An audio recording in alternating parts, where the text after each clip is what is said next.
നമസ്കാരം. Voice of മാന്നാർജിയിലേക്ക് സ്വാഗതം. ഇന്നലത്തെ പത്രങ്ങളിൽ ഒരു വളരെ പ്രധാനപ്പെട്ട വാർത്ത ഫ്രണ്ട് പേജിലുണ്ടായിരുന്നു. അത് കുട്ടികളിൽ വരുന്ന വൃക്ക രോഗങ്ങൾ, കുട്ടികളിലും യുവാക്കളിലും വരുന്ന വൃക്ക രോഗങ്ങളെ പറ്റിയുള്ള ഒരു പത്രവാർത്തയായിരുന്നു. ഫ്രണ്ട് പേജിൽ തന്നെ ഉണ്ട് മിക്കവാറും എല്ലാ പത്രത്തിലും. അത് ആഗോള ശരാശരി ജനസംഖ്യയുടെ 2% ഇന്ത്യയിൽ ഈ രോഗം വ്യാപിച്ചുകൊണ്ട് വരുന്നത് ജനസംഖ്യയുടെ 4.5% പറയുന്നത്. പക്ഷേ അതൊന്നുമല്ല സത്യം, അതിൽ കൂടുതലുണ്ട്.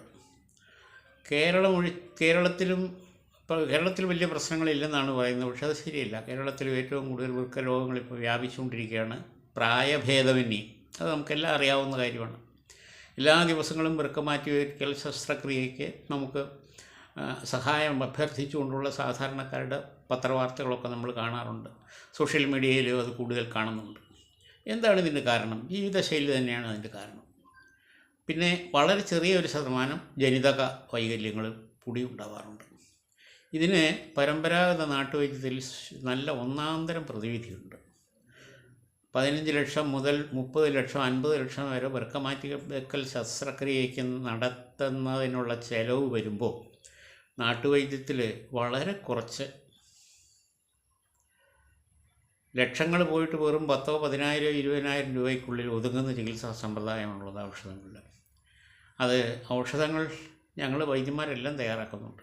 അതുകൊണ്ട് ആദ്യമായിട്ട് ഇത് കാണുന്നവരോടുള്ള ഒരു അഭ്യർത്ഥന, നിങ്ങളുടെ കുട്ടികൾക്കോ പ്രായമാർക്കോ ആർക്കെങ്കിലും വൃക്കരോഗങ്ങൾ വന്നു എന്ന് പറഞ്ഞാൽ, അതിൻ്റെ ലക്ഷണങ്ങൾ കണ്ടാൽ തീർച്ചയായിട്ടും നിങ്ങളൊരു നാട്ടുവൈദ്യനെ സമീപിക്കുക. ഒരിക്കലും അലോപ്പതി ചികിത്സയോ അല്ലെങ്കിൽ മറ്റ് വിഭാഗത്തിലുള്ള ചികിത്സാ സമ്പ്രദായങ്ങളോ സ്വീകരിക്കാൻ പോയാൽ അത് കൂടുതൽ ചിലവ് കൂടും. ചികിത്സ ഏത് വേണമെന്ന് നിശ്ചയിക്കുന്നത് നിങ്ങൾ തന്നെയാണ്, അതിന് സംശയമില്ല. പക്ഷേ നാട്ടുവൈദ്യത്തിൽ താരതമ്യേന ചിലവ് കുറഞ്ഞ പാർശ്വഫലങ്ങളില്ലാത്ത ചികിത്സാ സമ്പ്രദായമാണുള്ളത്. ഞാൻ തന്നെ എത്ര രോഗികൾക്ക് മരുന്ന് കൊടുത്തിട്ടുണ്ടെന്നറിയാം. തീർച്ചയായിട്ടും നമ്മുടെ വൃക്കയ്ക്കുള്ളൊരു പ്രത്യേകത എന്താണെന്ന് വെച്ച് കഴിഞ്ഞാൽ, അതിൻ്റെ ഒരു 80% അതിന് വൈകല്യം സംഭവിച്ചാലും ഔഷധങ്ങൾ ചെന്നു കഴിഞ്ഞാൽ സ്വയം ആ വൈകല്യങ്ങളെ മാറ്റി പ്രവർത്തനക്ഷമമാക്കാനുള്ള സ്വാഭാവികമായ ജന്മസിദ്ധമായ കഴിവ് ഹൃദയം, വൃക്ക, കരൾ എന്നീ അവയവങ്ങൾക്കുണ്ട്. അത് സാധാരണഗതിയിൽ ആരും അറിയുന്നില്ല. രോഗം കണ്ടെത്തിയാൽ ഉടൻ തന്നെ അലോപ്പതി ചികിത്സാ സമ്പ്രദായം സ്വീകരിക്കുകയാണ് പതിവ്. പക്ഷേ അലോപ്പതി ചികിത്സാ സമ്പ്രദായത്തോടൊന്നും എനിക്ക് യാതൊരു വിരോധവുമില്ല. അവരുടെ ഡയഗ്നോസ്റ്റിക്കൊക്കെ വളരെ നല്ലതാണ്. പക്ഷേ അത് ഉപയോഗിക്കുന്ന ഔഷധങ്ങൾ മുഴുവൻ ടോക്സിക്കാണ്. ആ ഔഷധങ്ങൾ എല്ലാം തന്നെ 90-80% പാർശ്വഫലങ്ങൾ ഉണ്ടാക്കുന്നതാണ്. വേൾഡ് ഹെൽത്ത് ഓർഗനൈസേഷൻ്റെ സൈറ്റിൽ പോയി ഓരോ ഔഷധങ്ങളുടെയും പേരടിച്ച് നോക്കിയാൽ അറിയാം അതിൻ്റെ പാർശ്വഫലങ്ങൾ. കൂടി ഇപ്പം പുതിയ നിയമം അനുസരിച്ച് ലോകത്തെ എല്ലാ ഔഷധ നിർമ്മാതാക്കളും ഒരു ഔഷധം മാർക്കറ്റിൽ ഇറക്കുമ്പോൾ അതിൻ്റെ പാർശ്വഫലങ്ങൾ കൂടി അറിയിക്കണമെന്ന് നിബന്ധനയുള്ളത് കൊണ്ട് ഇന്ത്യയിലും വിദേശ രാജ്യങ്ങളിലും ഒക്കെ അത് ചെയ്യുന്നുണ്ട്. അപ്പോൾ അത് നമ്മൾ സൈറ്റിൽ പോയിട്ടൊന്ന് ആ ഔഷധത്തിൻ്റെ പേരടിച്ചു കൊടുത്താൽ മതി. അതിൻ്റെ പേജ് കണക്കിനുള്ള അതിൻ്റെ ഇൻഗ്രീഡിയൻസിൻ്റെ ഡീറ്റെയിൽസ് എല്ലാം വരും. അപ്പം അങ്ങനെ നോക്കുമ്പോൾ ഏതാണ്ട് 99% അലോപ്പതി ഔഷധങ്ങൾക്കും ദോഷകരമുണ്ട്, പാർശ്വഫലങ്ങൾ, മറ്റ് രോഗങ്ങളുണ്ടാവും. ഇതിനെല്ലാം ഉപരി ഭയങ്കരമായ വിലയുമാണ്. ആ സമ്പ്രദായ രീതി അതാണ്. നമ്മളതിനെ കുറ്റം പറഞ്ഞിട്ട് കാര്യമില്ല.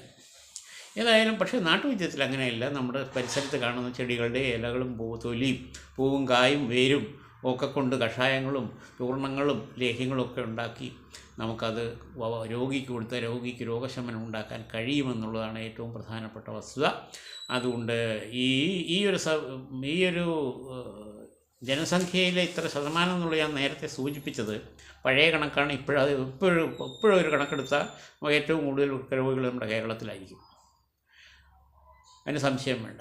അപ്പോൾ അങ്ങനെ അത് ഈ ജീവിതശൈലിയിലാണ് അത് വരുന്നത്. അതുകൊണ്ട് അത് വരാതിരിക്കാൻ ഏറ്റവും ശ്രമിക്കുക. ആഹാര സാധനങ്ങളിലെ ഈ ജങ്ക് ഫുഡ്സ്, അതുപോലെ പുറത്തുനിന്നുള്ള ആഹാരങ്ങൾ കഴിക്കാതെ നിവൃത്തിയുണ്ടെങ്കിൽ സ്വന്തം വീട്ടിൽ പാചകം ചെയ്യുന്ന ആഹാരം തന്നെ കഴിച്ച് ജീവിത രീതിയിൽ വേണ്ടാത്ത സ്വഭാവങ്ങളൊക്കെ മാറ്റി ലഹരി സാധനങ്ങളൊക്കെ ഒഴിവാക്കി മത്സ്യമാംസാദികൾ ഒഴിവാക്കി വെജിറ്റേറിയനായിട്ട് തന്നെ ഇരിക്കുകയാണെങ്കിൽ ഈ രോഗം അത്ര വലിയ വേഗത്തിൽ വരില്ല. എന്നാലും ചില ആളുകൾക്ക് ജനിതകമായിട്ട് വരും. അത് വരുമ്പോൾ അതിനെ നിയന്ത്രിച്ച് നിർത്താനുള്ള ഏറ്റവും പ്രധാനപ്പെട്ട മാർഗ്ഗം നാട്ടുവൈദ്യ ചികിത്സയാണ്. അതിൽ ഔഷധങ്ങളുടെ കാര്യം ഇവിടെ ഉപയോഗിക്കാനൊക്കത്തില്ല. അതുകൊണ്ട് അത് ചെയ്യുന്നത് ഞങ്ങൾ ചൂർണ്ണമായിട്ടും കഷായമായിട്ടും ലേഹ്യമായിട്ടും ഒക്കെ കൊടുത്ത് ഇത് മാറ്റുന്നുണ്ട്. ഏതെങ്കിലും നാട്ടുവൈദ്യനെ നിങ്ങളതുകൊണ്ട് സമീപിക്കുക, അതായിരിക്കും ഏറ്റവും നല്ലതെന്ന് അറിയിക്കുന്നു. ഇനി മറ്റൊരു വിഷയമുണ്ട്, നമുക്ക് വീണ്ടും കാണാം. നന്ദി, നമസ്കാരം. നമസ്തേ. Mannar G Radhakrishnan Vaidyar, Palakkad, retired physician, Aryavaidya pharmacy, Coimbatore limited. നിങ്ങൾ ഈ ചാനൽ കാണുക, വോയിസ് ഓഫ് മന്നാർജി സബ്സ്ക്രൈബ് ചെയ്യുക, പിന്നെ ഫോർവേഡ് ചെയ്യുക, കമൻറ്റ് ചെയ്യുക, മറ്റുള്ളവരെ അതിന് പ്രേരിപ്പിക്കുക. ഓക്കെ, നമസ്തേ.